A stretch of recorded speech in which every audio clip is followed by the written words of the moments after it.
안녕하세요. 태양바람입니다. 오늘은 경기도 구리시 교문동에 나와 있습니다. 땅이 290평인데 지목은 임야입니다. 좀 특이한 것은 저기 보이듯이 저렇게 불법 컨테이너 즉각 철수하라라고 딸기원 주민 일동들이 보호를 내세운 거고요. 네, 저쪽을 보면 빌라 신축 건축 허가 절대 반대, 건축 허가 동의서 절대 반대 이렇게 되어 있습니다. 딸기원 주민 일동. 이 동네가 딸기원이라고 부르는 동네예요. 왜 그러냐면 옛날에 딸기를 많이 심었다고 그래요. 그래서 이름이 딸기원, 이쁘죠 이름이 딸기원인데, 이제 문제는 뭐냐면 여기서 이제 그 추진위원회가 이미 들어서 가지고 재개발을 할 예정인데 그 와중에 이제 땅이 나온 거예요. 자, 그럼 땅을 한번 보면 여긴 밑으로 한 3, 4m 꺼져 있는 땅입니다. 저 끝까지가 땅의 경계가 보이죠? 세멘트 브록까지 이렇게 쭉 보여요. 삼각형으로 이렇게 생겼죠? 근데 재밌는 건 이 땅입니다. 이 땅은 같은 땅이에요. 같은 소유자 땅인데 옛날부터 통행했던 이게 도로거든요. 이거하고 주민들하고 싸움이 붙은 거야. 사더니까 어떻게 될 것이냐. 판정이 어떻게 났냐면 50년 전부터 썼던 길이기 때문에 도로로 판정이 난 거예요. 땅 주인은 땅 주인대로 억울하겠죠. 그래서 이걸 일부러 못 다니게 컨테이너를 갖다 놓은 거지. 그러니까 아까 본 거와 같이 불법 컨테이너 즉각 철수하라라고 주민들이 쓴 겁니다. 근데 일종의 이제 소속 싸움인데 이분 입장에서는 억울하고 자기 땅 뺏겨갖고 도로로 쓰게 해줬더니 결국 뺏겼다는 얘기 아니야? 판결은 났어요. 이건 도로입니다. 요 위에 있는 땅 있죠? 뾰족한 땅. 이것도 같이 나온 거야. 합해서 290평이 되는 얘기죠. 그럼 땅의 가치로 볼 때는 거의 쓸모가 없다라고 볼 수가 있어. 이 땅은 과연 쓸모가 없을까요? 어떨까요? 이 땅은? 사실 뭐 괜찮습니다. 왜냐하면 내려가면 또 평지 아닐까요? 평지니까 여기서 그대로 건축을 한다면은 저쪽에서 보면 1층이고 이쪽에서 보면 지하입니다. 어떻게 보면 더 용이하게 쓸 수도 있어요. 양쪽에 길이 있는 거 아니에요? 이쪽도 출입구가 될 수 있고 저쪽도 출입구가 될 수 있고. 이렇게 볼 때는 엉망이지만 사실은 쓸모가 없는 건 아니다. 다만 이 땅은 너무 좀 좁은 맛이 있어요. 좁아서 건축하기엔 좀 무리가 있습니다. 빼죽하죠? 그림으로 보여드린다면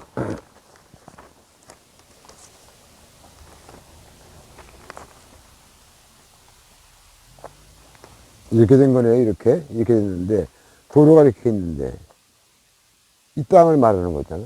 여기서부터 여긴 높고 저 밑에는 낮은 거야. 근데 중간에 뭐가 있냐면 도로가 있는 거야. 과연 이걸 어떻게 써먹을 수 있을까?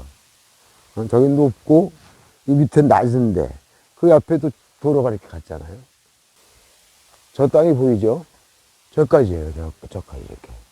그러니까 여기도 저와 같이 쓸 수가 있어요. 건축을 할 수가 있고 도로는 이걸 이용해야 되겠죠. 저 밑에는 너무 절벽이 있으니까 저 땅과에서 건축을 할 수 있습니다.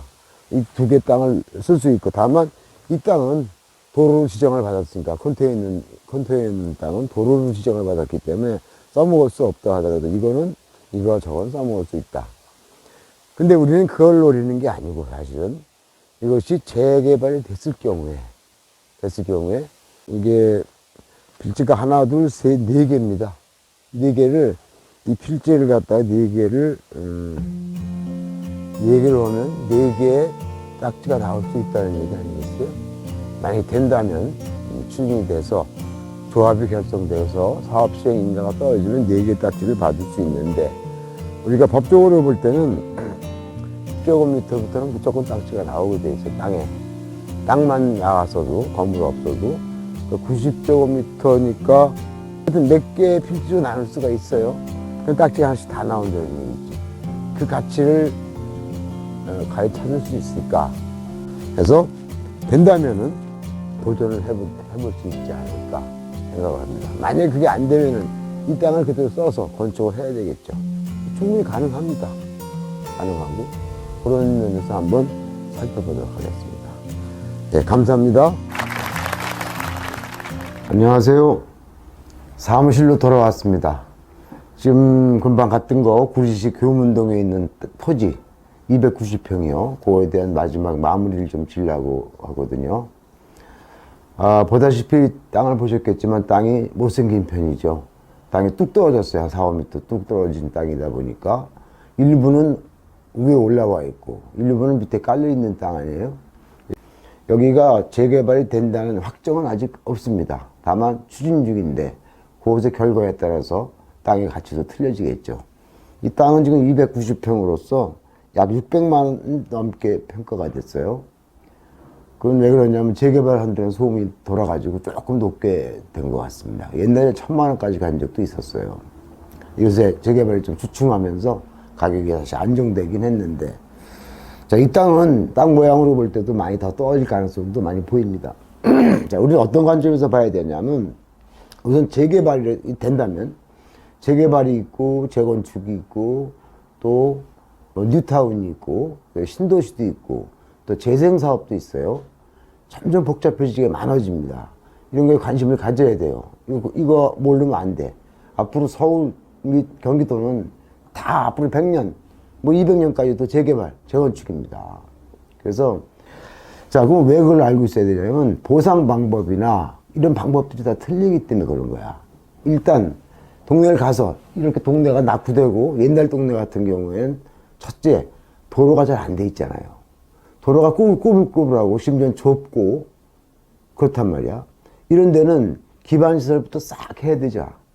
딱 눈을 보면 알 수 있어야 돼. 이런 기반시설부터 싹 해야 되려면 이건 재개발이야. 아니면 뉴타운이거나 둘 중에 하나. 둘 중에 하나니까 그 뉴타운과 재개발은 보상 방법이 좀 달라요. 다시 말해서 집이 있을 경우에 집도 보상을 해준단 말이야. 각각이라는 말은 토지가 있을 경우만 해도 준다 이 말이야. 토지 하나, 집 하나 이렇게 준단 말이지. 보상을. 그 보상이라는 말이 뭐냐면 분양권을 말하는 거야. 분양권을 준다 이 말이야. 근데 이런 것도 땅만 나왔지만 다 보상의 대상이 된다. 보상에도 요령이 있어요. 예를 들어서 옛날에는 10평 정도 되면 다 줬잖아, 분양권을. 지금은 법이 어떻게 바뀌었냐면 원칙법이래요, 원칙이. 그 타운에, 그 재개발 지역에 들어오는 아파트 중에서 가장 작은 평수가 있잖아요. 예를 들면 15평이라고 쳐봐요. 그럼 땅이 8평이야. 예를 들어서 지분이. 그럼 8평이 제일 작은 평수면 8평부터 분양권을 준다는 얘기야. 그게 원칙입니다, 원칙. 단, 총회 때 너무 분양할 사람이 많다. 조합원 수가 많을 경우엔 자르는 경우가 있어요. 그래서, 왜냐면 사업하는 시공자도 남아야 될 거 아니야. 만약에 1000가구를 하는데 1000가구가 다 회원이야. 분양권을 받아야 돼. 그럼 어떤 사람이 사업을 하겠어. 그러니까 총회와 그 시공사와 협의를 해야 되겠죠. 그래서 8평이 돼도 못 받는 경우는 물론 있습니다.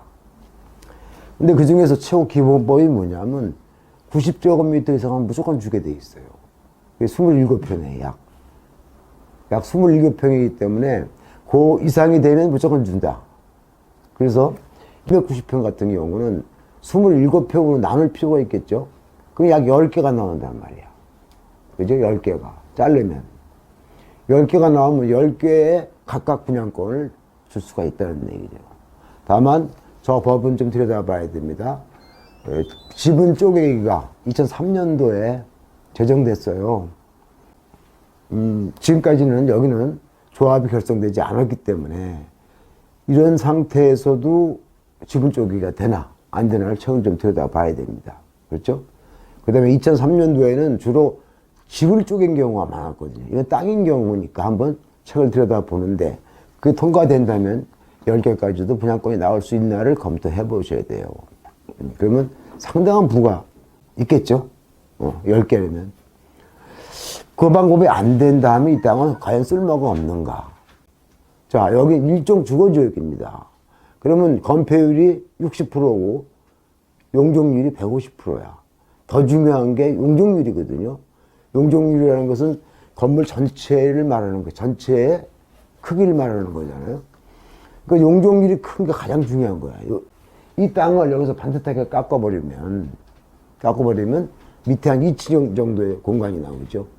그게 지하란 말이야. 그럼 지하는 어때요? 용적률의 제한을 받습니까? 안 받습니까? 안 받죠. 그죠? 그러니까 훨씬 오히려 거꾸로 이득을 볼 수 있다는 얘기야. 여기서. 오히려 여기로서 여기지 된 거지. 물론 중간에 도로가 빠졌죠. 빠진 건 제외를 해놓고, 나머지 땅을 볼 때, 딴 사람들도 다 그렇게 평가할 거 아니야. 길은 안 칠 거 아니야. 빠졌으니까. 빼고 먹으면 예를 들어서 이 땅을 좋게 생각해야지. 이쪽 큰 도로가 있죠. 이쪽으로. 큰 도로에다 문을 내면 될 거 아니야. 어차피 엘리베이터는 다 놔야 됩니다. 요새. 4층 이상은. 3층부터 놓죠. 요새. 논다면 1층 사람들도 올라와서 이쪽 길로 나가면 되는 거예요. 그래서 훨씬 더 좋은 조건을 갖고 있다는 그런 어떻게 보면 반어적 발상이라고 볼 수 있겠죠. 그런 발상을 하셔야 됩니다. 이거 쓰레기야? 아니야. 오히려 더 좋은 곳이다. 자, 지하가 나쁜 이유가 뭐야? 어둡잖아요. 공기가 나쁘다고 생각들죠. 햇빛이 안 듭니다. 근데 이거 남동향으로 밑에가 다 트였잖아요. 응? 그러니까 이거는 지하로서 불리한 게 하나도 없다는 얘기야. 지상은 그대로 지상이고, 지하도 지하 같지가 않다.